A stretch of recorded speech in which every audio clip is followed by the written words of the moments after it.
This photograph, taken by John Whitman on September 30th, 1980, captures a remarkable moment in Washington, D.C. during the Voter Education Symposium at the National Press Club.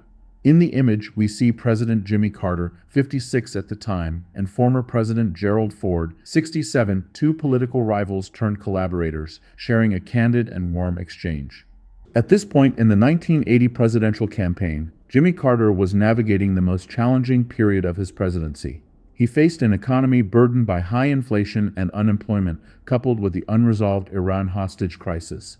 His opponent, Ronald Reagan, was running a highly effective campaign, presenting himself as a charismatic and optimistic alternative. Yet, even amidst the turmoil of the campaign, Carter took time to appear at this symposium, demonstrating his commitment to voter education and the democratic process.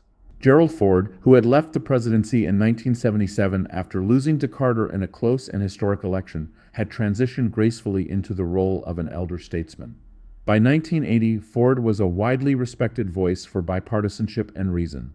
Although he had briefly entertained the idea of running again for president that year, Ford ultimately chose to remain on the sidelines, instead focusing on public speaking and bipartisan efforts, such as this event. His presence here was a reminder of the enduring responsibility of former presidents to rise above partisanship and foster unity. The Voter Education Symposium aimed to promote voter engagement and highlight the importance of informed participation in democracy.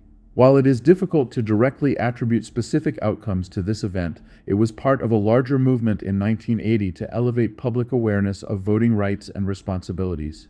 The symposium garnered significant media attention, showcasing Carter and Ford's bipartisan message of unity at a time of division. Efforts like this contributed to voter turnout in the 1980 election, which reached 52.6%, a modest increase from prior years, but a reminder of the ongoing challenge of engaging citizens in the democratic process. In this moment, the room was alive with the energy and tension of an election year. The stakes were immense for Carter, yet the event's bipartisan spirit offered a glimpse of hope in a polarized political climate. Here stood two men representing opposing parties, united in their shared belief in the importance of voter participation, a message that resonated deeply then and still does today. Meanwhile, Betty Ford, Gerald's wife, was making an equally significant impact on American society. By 1980, she had co-founded the Betty Ford Center in California, which became a groundbreaking institution for addiction treatment. Her honesty about her struggles with alcoholism and addiction was revolutionary, helping to break down the stigma and inspire countless individuals. The Fords, both Gerald and Betty, symbolized healing and unity, each in their own profound ways.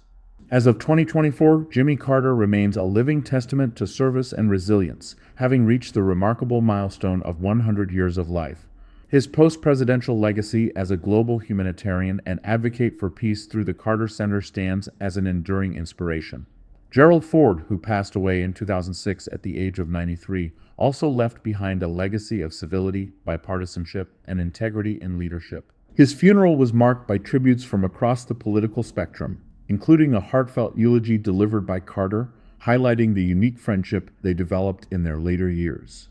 This photograph, then, is not merely an image of two leaders, but a powerful reminder of the ability to find common ground, even after fierce rivalry. It captures a moment of unity, underscoring the shared values of democracy and public service that transcend political differences.